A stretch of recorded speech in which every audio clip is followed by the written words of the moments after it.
Somebody asked me the other day, what does it mean that awakening is permanent? How is that different from just knowing presence?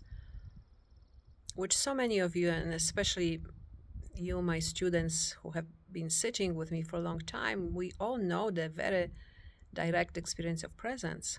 How is that different? And that's where I make that distinction between direct experience of presence, which is when we, right now, at any given moment, know presence directly, not through the mind, not through the senses, in this very moment. And the difference between that and awakening and freedom. And when I say permanent, I was just explaining this to somebody. It means that what you know in moments, what you know at times, and what is always the background of your experience becomes your experience. It becomes the foreground of your experience. It is not anymore a question. It is not anymore a, is it here or isn't it here? It is just simply experientially, permanently present. Like the point of reference has shifted. Before, the point of reference subconsciously was the mind, the body. Now the point of reference is our true nature.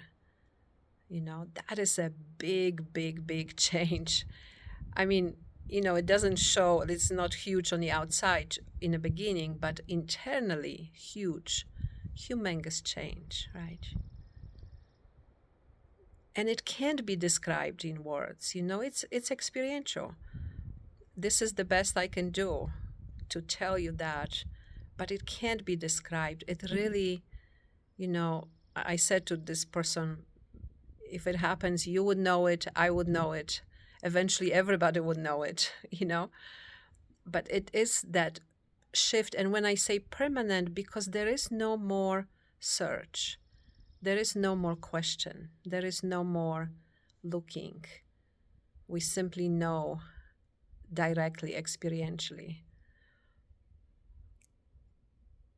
And as I said before, awakening is not the end of the arising past. So that's why I make a distinction between awakening and freedom, which I consider freedom to be a true independence from the past.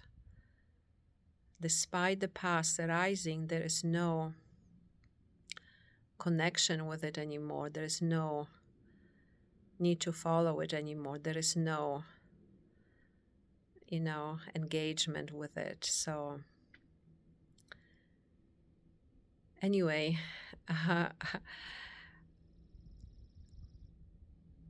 I hope you continue having these questions and we continue answering them both in words and experientially. And so I want to invite you to join me in our upcoming intensive.